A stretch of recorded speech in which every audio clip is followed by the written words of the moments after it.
நம்முடைய துயரங்களையும் கஷ்டங்களையும் நம்ம வந்து ஸ்ட்ராங்காக வந்து மாற்றணும் அப்படின்ட்டு கிருஷ்ணர் வந்துட்டு சொல்கிறாங்க.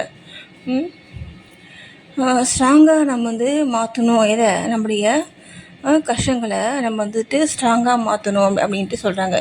எதுக்காக எதனால அந்த மாதிரி சொல்கிறாங்க?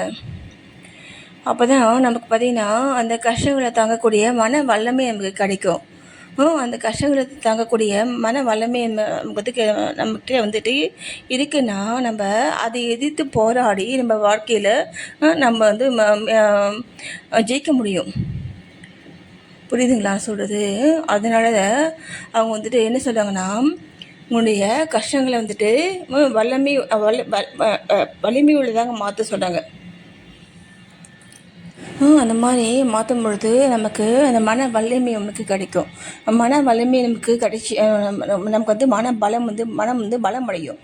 மனம் வந்து பலம் அடைஞ்சிது அப்படின்னா நம்மளை யாராலையுமே வந்து ஒன்றும் செய்ய முடியாது. ஓகேங்களா? நம்முடைய அந்த மனம் வந்து பலகீனமாக இருக்கிறத பயன்படுத்தி தான் பல விதமான சேகரித்து நம்மக்கிட்ட வந்து சாதிக்கிறாங்க இல்லையா பல பேர். அப்போது அந்த மனத்தை நம்ம வந்துட்டு ஸ்ட்ராங்காக மாற்றிட்டோம்னா நம்ம வந்துட்டு வந்து பாதிக்கப்படாமல் நம்ம வந்து நமக்கான வேலைகளை நம்ம பார்க்கலாம். நன்றி.